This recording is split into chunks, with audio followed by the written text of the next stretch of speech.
Hey guys, how's it going? Today I'm going to be showing you how to turn on screen time management on TikTok. So let's go ahead and open our TikTok app. Now, if you're not already on your profile, go ahead and hit the bottom right profile icon. And from here, we want to go to the top right 3 horizontal lines. And we're going to choose settings and privacy.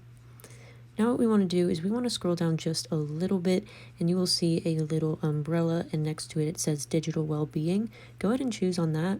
And then what you want to do is on the top it says daily screen time, then screen time breaks, then weekly screen time updates. And if we go ahead and choose the daily screen time, the first one, it will tell you what exactly this is and you can turn this on.